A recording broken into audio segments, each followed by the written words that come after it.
Some betrayals happen in an instant. Others unfold slowly, hidden behind smiles and promises until the truth crashes into you like a freight train. I never thought I'd be the kind of person to go through someone's phone. That wasn't who I was. I trusted her, completely. Maybe that was my mistake. Her name was Olivia. We'd been together for 3 years, engaged for 8 months. She worked in marketing, traveled occasionally for conferences, and had this way of making me feel like I was the center of her universe. Every morning she'd text me before I even woke up. Every night she'd call if we weren't together. It felt real. It felt solid. We met at a coffee shop near my office. I spilled my drink reaching for a napkin, and she laughed, not at me but in this warm, genuine way that made the embarrassment fade. We started talking. Hours passed. By the time we left, I knew I wanted to see her again. The relationship moved fast, but it never felt rushed. She introduced me to her friends within weeks. I met her parents after 3 months. They loved me. Her dad even pulled me aside once and told me I was the best thing that ever happened to his daughter. I believed him when I proposed. It was at the same coffee shop where we met. She cried. She said yes before I even finished the question.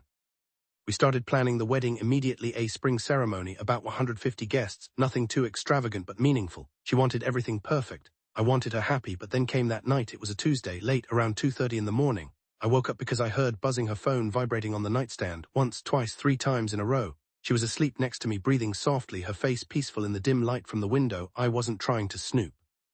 I just wanted to silence it so it wouldn't wake her. But when I picked it up, the screen was unlocked. She must have fallen asleep scrolling through something. The first message I saw was from someone named Tyler. Missing you tonight, can't wait for this weekend. I stared at it. My brain tried to rationalize. Maybe it was a friend, maybe it was innocent, but something in my gut twisted. I opened the thread. The messages went back months, flirting, planning meetups, photos I won't describe, but that made it clear this wasn't friendship. My hands started shaking. I checked her other messages. Another guy. Brandon, same pattern, different days of the week. Then Kyle, then someone named Damon. I stopped counting after 8. 8 different men, 8 different conversations where she called them babe, where she made plans, where she sent the same affectionate messages she sent me. Each guy seemed to think he was the only one, just like I did. I sat there on the edge of the bed for almost an hour, scrolling through everything, my chest tight, my mind racing. Part of me wanted to wake her up right then and scream. Another part of me felt numb, like I was reading about someone else's life. She stirred around 4 a.m., reaching for me sleepily. I put the phone back on the nightstand and pretended to sleep. I couldn't look at her, not yet. The next morning I acted normal. I made coffee. I kissed her goodbye when she left for work. She had no idea, and I didn't confront her, not because I was scared, but because I needed time to think. I could have cancelled the wedding quietly. I could have called her out in private and ended it like an adult, but something inside me shifted. This wasn't just about me. This was about every single person she'd lied to, her family, my family, our friends. People who'd invested time, money, and emotion into celebrating what they thought was real love. She deserved to be exposed. Publicly, I spent the next 2 weeks gathering evidence. I took screenshots of everything, messages, photos, timestamps. I made sure I had backups. Then I contacted a friend who worked in event production and asked for a favor. Our wedding was scheduled for a Saturday afternoon at a beautiful old church outside the city. The rehearsal dinner was the night before at her parents' country club. That's where I made my first move. During the speeches, I stood up with a glass of champagne, smiling. Everyone quieted down. Olivia looked at me with this adoring expression, like I was about to say something romantic. I started normally, thanked everyone for coming, talked about how much the support meant. Then I said, but before we move forward, I think there's something everyone should know about the woman I'm supposed to marry. A smile faltered, just slightly. I pulled out my phone and connected it to the venue's projector screen. Olivia's been very busy these past few years. I want to share just how much she's been juggling. The first screenshot appeared on the screen. A message from Tyler. Her face went white. Her mother gasped. The room went completely silent. I flipped through more. Different guys. Different messages, each one more damning than the last. 8 men, I said calmly. She told each of them they were special, that she loved them, that they had a future while planning a wedding with me.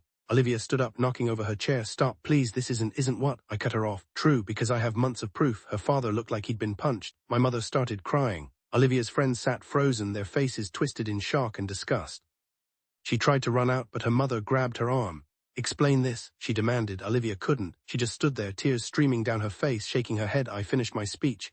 The wedding tomorrow is cancelled. I'll be contacting everyone personally to explain why. Thank you all for your support over the years. I'm sorry it had to end this way. I left the projector running, the evidence still displayed on the screen, and walked out. The fallout was immediate. Olivia tried calling me 47 times that night. I blocked her. She showed up at my apartment the next morning, begging, crying, saying she had a problem, that she'd get help. I told her through the door that I never wanted to see her again. Her parents called to apologize. They'd had no idea. They offered to pay back their portion of the wedding costs. I told them it wasn't necessary. They were victims of her lies too. Some of her friends reached out, asking if I was serious, if maybe I'd misunderstood. I sent them the evidence.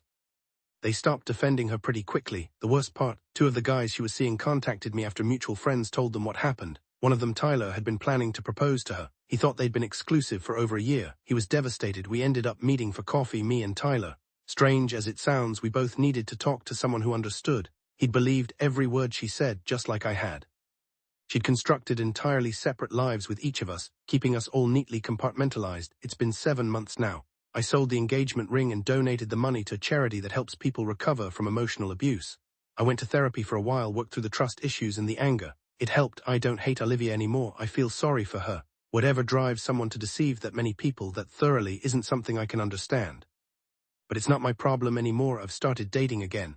Slowly, carefully. The woman I'm seeing now knows the whole story. She's patient with my occasional paranoia, understands why I need transparency. It's healthier already. Sometimes people ask if I regret how I handled it, if exposing her publicly was too harsh. Honestly, no. She made a choice to lie to dozens of people to build a life on deception. The consequence of that was people finding out the truth. I didn't ruin her life. She did that herself. What I learned is that trust isn't just given, it's built through consistent honesty. And when someone shows you who they really are, you have to believe them. Not the version they present, but the truth underneath. I thought I was her world. Turns out I was just one planet in a solar system of lies, but I'm free now, and that's worth everything.